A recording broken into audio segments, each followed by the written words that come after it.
जीना आसान है, प्यार करना आसान है, हारना और जीतना आसान है, तो फिर कठिन क्या है? सरल होना बहुत कठिन है। नमस्कार दोस्तों, डिवाइन रेस यूट्यूब चैनल में आप सभी का स्वागत है। मैं हूं सिस्टर गंगा रावत, SSPS।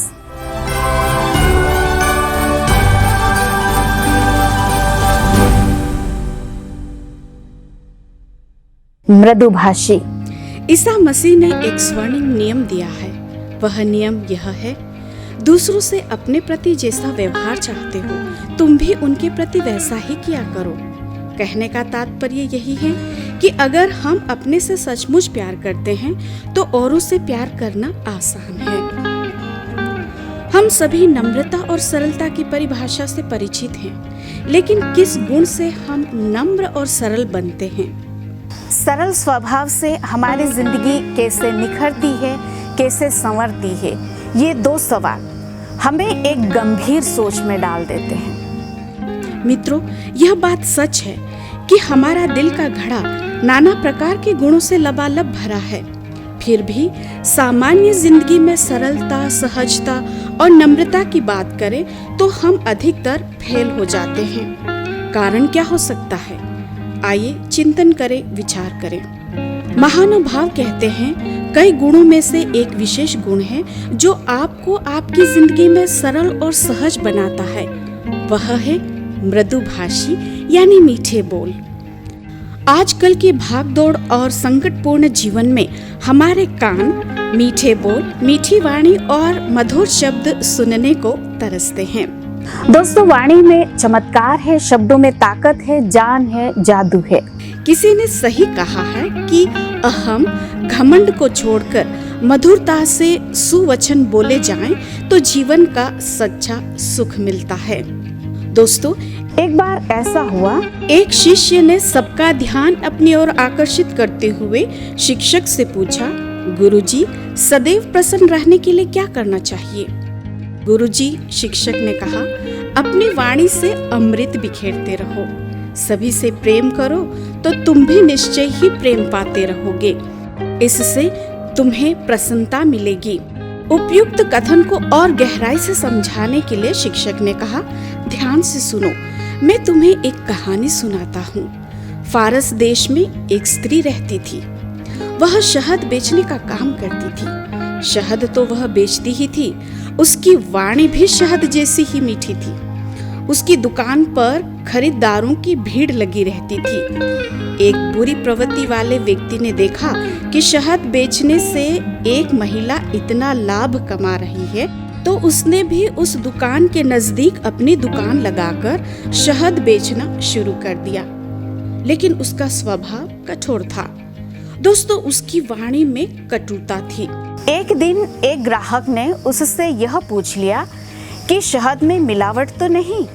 यह सुनते ही वह क्रोधित हो गया। उसने भड़क कर कहा कि जो स्वयं नकली होता है वही दूसरों के सामान को भी नकली बताता है। ग्राहक उसकी कड़क आवाज से घबरा गया। वह दुखी और नाराज होकर अपने घर लौट गया। वही आदमी फिर महिला के पास पहुंचा और उसने वही सवाल पूछा, शहद में मिलावट तो नहीं? महिला ने मुस्कुराते हुए कहा, जब मैं खुद असली हूँ तो नकली शहद क्यों बेचूंगी? दोस्तों, ग्राहक मुस्कुरा उठा और शहद लेकर चला गया। कहानी सुनने के बाद शिक्षक ने कहा, विनम्र स्वभाव और मीठी वाणी का हर तरह से सफलता में योगदान रहता है।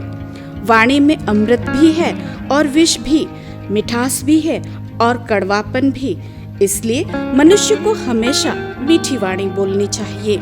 दोस्तों, वास्तव में वाणी को संयम में रखने वाला व्यक्ति ऊंचाइयों तक पहुंच जाता है। इसके विपरीत अनियंत्रित वाणी वाले व्यक्ति को प्राय जीवन भर असफलता मिलती है। जो व्यक्ति सदैव मीठी वाणी बोलता है, उसके दोस्तों, शुभचिंतकों का क्षेत्र भी विस्तारित होता जाता है। एक बात याद रखिए दोस्तों कि मृदुभाषी को हमेशा सहयोग और समर्थन मिलता है।